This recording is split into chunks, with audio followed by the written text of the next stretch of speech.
이 새벽에 주 앞에 나오신 분들을 진심으로 환영합니다. 찬송가 210장, 찬송가 210장 찬양드리겠습니다. 찬송가 210장입니다.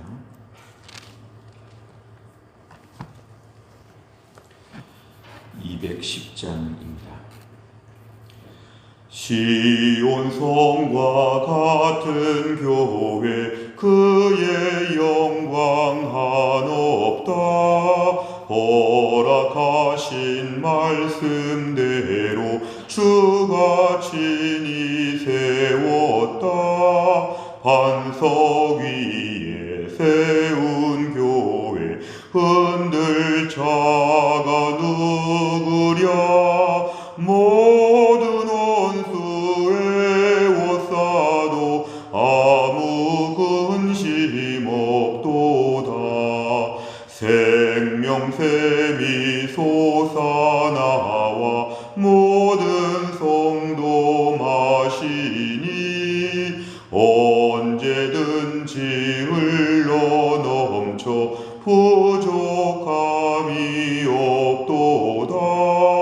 이런 물이 흘러가니 목마를 자 누구랴. 주의 은혜 풍족하여 넘치고도 넘친다. 주의 은혜 내가 받아 시온 백성 되는 때 세상 사람 비방해도 주를 찬송하리라. 세상 헛된 모든 영광 아침 안개 같으나 주의 자녀 받을 복은 영원 무궁하도다.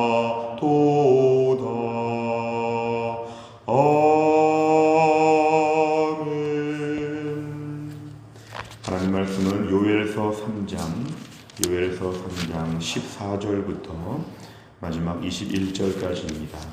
오늘 요엘 마지막 부분 요엘서 3장 14절 구약성경 1274페이지에 있습니다.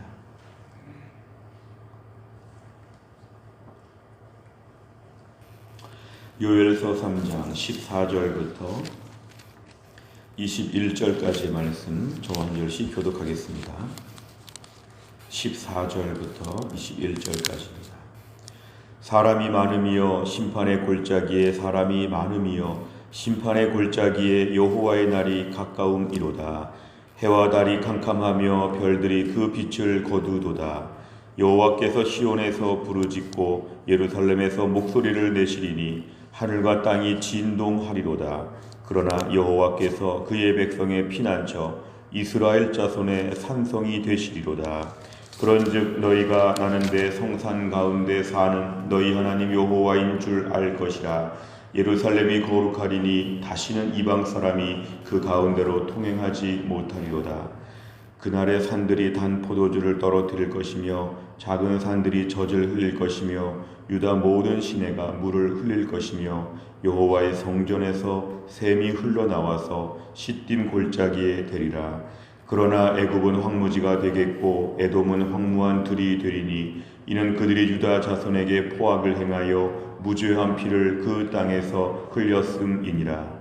유다는 영원히 있겠고 예루살렘은 대대로 있으리라. 내가 전에는 그들의 피 흘림 당한 것을 갚아주지 아니하였거니와 이제는 갚아주리니 이는 여호와께서 시온에 거하심이니라. 아멘. 오늘은 요엘서의 마지막 시간이 되겠습니다.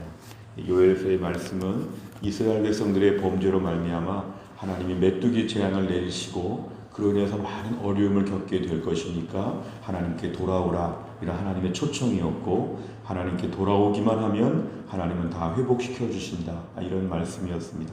오늘 본문에 보면 14절에 사람이 많다 심판의 골짜기에 사람이 많다 마치 이렇게 재판정에 피고들이 많은 것처럼 하나님이 열방을 심판하시고 특별히 하나님께서 권세와 권능으로 이 땅에 하나님의 법정을 펼치신다는 것입니다. 참 재판장에 죄수들이 많고 하나님께서 여호와의 날이 오면, 하나님의 최후의 심판날이 오면 하나님이 다 벌을 내리신다는 것입니다. 15절에 보니까 해와 달, 별들 다 빛을 거두고 그날은 매우 엄중한 날이 될 것이다. 16절에 보면 여호와께서 시온에서, 특별히 하나님의 산, 하나님께서 이제 모든 것을 가지고 역사하시고 임재하신다. 그래서 하나님께서 목소리를 내시는데 하늘과 땅이 진동한다. 아무도 막을 수 없다는 것입니다. 그런데 하나님께서 이방 민족들을 향하여 심판을 베푸실 때 16절 하반절에 보니까 이스라엘 백성들은 정반대입니다. 그러니까 여호와의 날이라고 하는 이 말씀은 이방을 향해서는 심판의 날, 이스라엘을 향해서는 회복의 날, 양쪽으로 극단적으로 갈려지게 됩니다. 16절에 보면은 그의 백성들의 피난처 이스라엘 자손의 산성이 되어주신다. 다른 열방들을 하나님이 다 무섭게 심판하시는데 이스라엘 백성들을 그 가운데 하나님이 돌보신다. 하나님의 그런 긍휼의 사랑을 우리에게 보여줍니다. 특별히 16절 중간에 보니까 그의 백성, 이게 중요합니다. 그의 백성, 하나님의 백성들은 하나님이 끝까지 책임져 주신다. 범죄하였더라도, 부족하더라도, 너무 약하고 힘이 없더라도 하나님이 하나님의 백성이란 이유만으로, 우리가 우리의 자식들이 부족해도 부모가 우리 자식을 끝까지 사랑하는 것처럼 하나님은 이스라엘 백성이 부족해도 그의 백성이기 때문에 하나님이 돌보아 주신다. 17절에 보니까 내 성산 시온에 사는 너희 하나님 여호와인 줄 알지어다.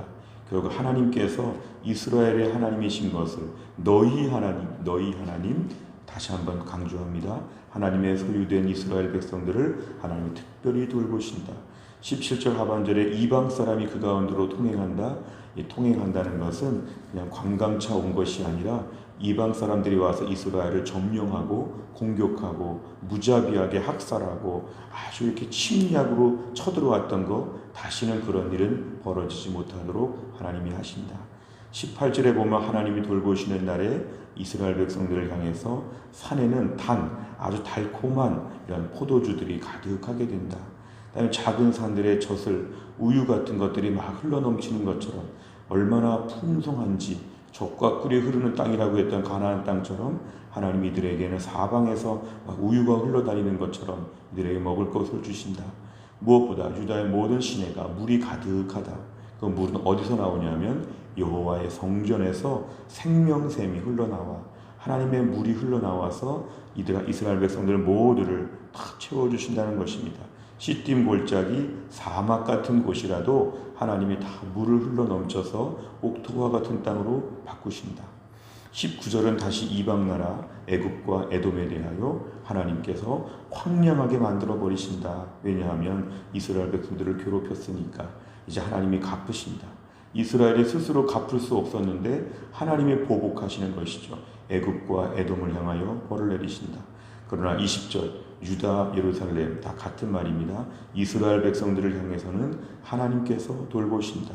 21절 내가 전에는 그들의 피 흘림 당한 것, 이스라엘 백성들이 학살당하고 괴롭힘을 당하고 무시당하고 멸시당할 때 하나님이 지켜보셨지만 이제는 지켜보는 게 아니라 갚아주시면서 적극적으로 일하신다. 하나님이 시온에 거하신다. 오늘 맨 마지막 말씀은 진정한 회복과 하나님의 든든한 보장, 이런 것들을 강조하여 주셨습니다. 오늘 내용 관찰을 보시면 첫째, 심판의 날에 여호와께서는 백성에게 무엇이 되신다고 합니까? 16절에 보면은 하나님께서 피난처가 되어주시고 산성이 되어주신다. 피난처, 어려울 때 피할 수 있는 안전한 대피소와 같은 역할을 하시고, 산성, 높은 데 성이 있기 때문에 아무도 쳐들어올 수 없는 난공불락의 그런 견고한 요새와 같은 하나님 그런 역할을 감당하여 주신다. 두 번째, 여호와의 날에 이루어진 심판의 결과는 무엇입니까? 심판의 결과가 무엇이냐면 상반되는 것입니다. 먼저 이스라엘을 향해서는 산마다 달콤한 포도주들이 막 떨어지고 우유들이 가득하고 물이 가득하고 여호와의 성전에 샘물이 흘러넘친다. 이게 바로 심판의 결과, 이스라엘 백성의 진정한 회복과 축복을 얘기합니다만 19절에 이 열방들 애굽과 에돔을 향해서는 오히려 하나님이 황량하게 만드신다. 멀쩡한 땅이 사막처럼 바뀐다는 것입니다. 하나님의 심판의 결과가 이렇게 두 가지로 이루어집니다. 하나님의 백성은 심판의 날이 두려운 날이 아니라 진정한 회복과 축복의 날이 될 것이고, 그 다음에 열방, 이방 민족들을 향해서는 죄를 죄대로 갚는 하나님의 무서운 심판이 임한다는 것입니다. 세 번째, 하나님께서 왜 이스라엘 백성에게만 풍요로움을 허락하십니까? 오늘 16절에 그의 백성이라고 하였고 17절에 너희 하나님이라고 하였습니다. 하나님께서 매우 분명하게 강조하십니다. 하나님이 정말 암탉이 자기 새끼를 모으는 것처럼, 병아리들을 모으는 것처럼 하나님 백성들 한 명 한 명 판별하시고 구별하신다는 것이죠. 그의 백성 하나님이 다 돌보시고 나는 너희 하나님이라 하나님이 본인의 그런 사랑을 보여주시고, 결국 이스라엘 백성들에게는 하나님이 돌봐주신다. 제일 중요한 것은 누구의 백성인가가 말세에는 중요합니다. 코로나 시기에 제일 중요한 건 이것입니다. 누구의 백성인가? 그리고 우린 누구를 믿는가? 이게 중요합니다. 영적인 정체성을 지키면 이 때라도 하나님이 이 무섭고 힘든 날에 하나님 백성들은 오늘 본문의 대조가 되는 것처럼 하나님 극진히 돌보신다. 하나님 백성들은 이 날이 정화의 날이 되고 오히려 깨끗해지고 성장하고 온전해지는 날이 될 것이다. 열방과 세계가 어려움을 당한다고 할 때 하나님의 백성들은 하나님께서 이때에 하나님이 지키시고 돌보시고 피난처와 산성이 되어 주신다. 우린 자꾸만 이 코로나 시기에 많이 걱정합니다. 다 잃어버릴 것 같고 다 망할 것 같습니다. 그러나 결코 그렇지 않습니다. 시온 성과 같은 교회 하나님이 돌보십니다. 무엇보다 주의 백성들은 이때에 불안해하거나 낙심하거나 염세적이거나 부정적인 말을 하면 안 되고, 비록 다 어려울지라도 주의 백성들은 오늘 본문처럼 하나님께서 우리에게 달콤한 포도주와 가득한 우유와 물이 흘러넘칠 것이다. 여호와의 성전 18절에 보면 결국 하나님으로부터 생명수가 흘러넘칠 것이다. 이런 믿음을 가져야 됩니다. 어려울 때 하나님의 백성들은 하나님이 따로 구별하셔서 특별히 대우하신다는 것을 우리가 오늘 꼭 기억해야 됩니다. 네 번째를 보면 자기 백성을 보호하시고 축복하시는 하나님을 보며 무엇을 느낍니까? 이 자기 백성이라는 말이 중요한데요. 하나님이 돌보신다는 거죠. 네 번째 문제 풀면서는 늘 우리 자신을 좀 돌아볼 게 필요한데요. 우리는 너무 불안해하지 않는가 이것입니다. 하나님이 계시는데 너무 우리가 염려하지 않는가. 하나님이 일하시는데 너무 잘못 일하실까봐, 하나님이 꼭 실수할까봐, 하나님 마치 우리 주변에 좀 실수 잘하는 다른 사람 누구처럼 하나님을 자꾸 그렇게 본다는 거죠. 하나님이 하시면 불안하고 내가 해야 되고, 하나님의 뜻대로 되면 잘못될 것 같으니까 내 뜻대로 하나님이 움직여야 되고, 자꾸만 우리가 하나님을 결정적으로 신뢰하지 못한다면 우리가 오늘 이 말씀 앞에서 우리가 회개하고 돌이켜야 됩니다. 하나님이 일하시는 걸 믿습니다. 하나님은 실수하지 않으시고 하나님은 반드시 의롭게 공의롭게 일하십니다. 민수기 23장 19절의 말씀처럼 하나님은 인생이 아니시니 시건치 않으신다. 거짓말하지 않으시고 하나님은 절대로 잘못 일하지 않는다. 오류가 없다. 하나님은 잘못하실 리가 없다. 우리가 오늘도 하나님께서 이 어려운 중에 우리를 돌보실 걸 믿고 담대해야 됩니다. 누가 주변에서 잘못됐다, 큰일 났다, 어렵다, 망한다 그런 말을 하면 이렇게 말해야 되죠. 하나님을 신뢰하십시오. 하나님이 일하십니다. 하나님이 모든 걸 아시고 하나님 모든 걸 바르게 일하실 것입니다. 우리 같이 기도합시다. 이러고 조용히 뒤로 빠지는 게 필요합니다.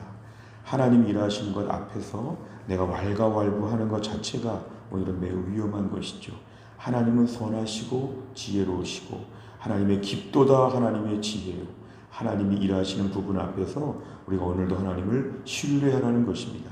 자기 백성, 자기 교회 공동체 하나님이 지키고 돌보시기 때문에 염려하고 불안해하지 말고 내가 책임지지 않고 하나님이 책임져 주신다. 주님 어떻게 하십니까? 오늘 본문의 말씀 앞에서 하나님을 신뢰하는 믿음을 구하시기 바랍니다. 마지막 다섯 번째, 내가 여호와의 성전에서 나오는 은혜의 물을 온전히 누리지 못하는 이유는 무엇입니까? 메마른 내 영혼이 다시 생명력을 얻으려면 무엇을 결단하고 실천해야 합니까? 우리가 오늘 분명한 것, 여호와의 성전에서는 오늘도 은혜의 물이 콸콸콸콸 나오고 있습니다. 마치 약수터에서 아무도 물을 뜨지 않아도 약수물이 콸콸 나와서 바닥에 버려지는 것처럼 오늘도 하나님의 은혜의 물은 여호와의 성전에서 계속 나오고 있습니다. 내가 문제는 그 물을 받아야 한다는 것이죠. 물이 안 나와서 그냥 돌아가는 게 아니라 내가 받지 않아서 그냥 돌아가게 되는 것이죠. 오늘도 내가 하나님 앞에서 신뢰해야 됩니다. 오늘도 은혜의 샘물을 제 심령에 공급하여 주시고 그 물을 제가 받게 하여 주옵소서. 은혜의 물이 콸콸 나오는데 앞에서 내 심령이 메말라 하면서 혼자 영적으로 이렇게 야위어가지 말고 영적으로 풍성한 삶을 살게 하여 주옵소서. 생명수가 오늘도 우리 앞에 공급되어지기 때문에 겸손하게 마음을 열고 은혜를 받게 되면 우리가 이 어려운 코로나 시기에도 이 황량한 시대에도 풍성하게 살 수가 있을 것입니다. 오늘도 우리 말씀을 묵상하는 가운데 하나님께로부터 나오는 은혜의 물을 풍성히 공급받고 오늘도 하나님을 신뢰하는 믿음의 사람 다 될 수 있기를 간절히 바랍니다. 기도하겠습니다. 하나님 아버지 감사합니다. 오늘도 하나님께서 우리를 깨우사 이 새벽에 하나님께 나와 기도할 수 있는 믿음을 우리에게 허락하여 주심을 감사합니다. 오늘의 말씀 요엘서의 마지막 말씀입니다. 이들의 죄악으로 말미암아 메뚜기 재앙이 극심할 것이라고 하나님 말씀하셨지만 하나님은 결국 회개하기를 기다리시고 회개하면 모든 은혜와 축복, 배타적이고 특권에 가까운 이런 축복들을 하나님이 허락하여 주시는 것을 보았습니다. 여호와의 날에 다 어렵고 심판을 받을 때 이스라엘 백성의 피난처가 되시고 산성이 되어주신다는 이 하나님 말씀을 저희가 붙잡고 오늘 힘들고 어려운 코로나 세상을 살아가면서도 낙심하거나 절망하지 아니하고 하나님 앞에서 여호와의 성전에서 나오는 은혜의 물을 매일매일 공급받게 하여 주옵소서. 불안해하고 두려워하지 않게 하여 주시고 하나님이 안 계신 것처럼 영원히 하나님께서 우리 앞에 일하지 않으실 것처럼 부정적인 마음을 갖지 아니하고 오늘도 우리 하나님의 선하심과 하나님의 지혜와 하나님의 권세와 능력을 인정하여 오늘도 하나님 앞에 겸비하게 나오게 하여 주시고 무엇보다 우리 영혼이 메마르지 아니하고 풍성하게 하여 주옵소서. 어려운 때 코로나가 속히 잠잠해지게 하여 주시고 어려울 때 우리 사랑하는 한국교회, 해성교회의 믿음을 하나님이 지켜주시고 어려울 때 끝까지 생존자가 되어서 믿음을 지키고 하나님께 영광을 돌리고 우리의 믿음의 위치를 감당하는 저희 모두가 되게 하여 주옵소서. 한날의 모든 일정을 주님께 의탁하오며 예수님의 이름으로 기도하옵나이다. 아멘. 우리가 매주 목요일마다 기도하는 100대 기도 제목은 이 지역사회와 다음 세대를 위하여 기도합니다. 57번부터 70번의 내용을 가지고 오늘 주기도문 마친 다음에 꼭 기도해 주시기를 바랍니다. 주기도문 하겠습니다. 하늘에 계신 우리 아버지여, 이름이 거룩히 여김을 받으시오며 나라 임하옵시며 뜻이 하늘에서 이룬 것 같이 땅에서도 이루어지이다. 오늘날 우리에게 일용할 양식을 주옵시고 우리가 우리에게 죄 지은 자를 사하여 준 것 같이 우리 죄를 사하여 주옵시고 우리를 시험에 들게 하지 마옵시고 다만 악에서 구하옵소서. 대개 나라와 권세와 영광이 아버지께 영원히 싸움나이다. 아멘.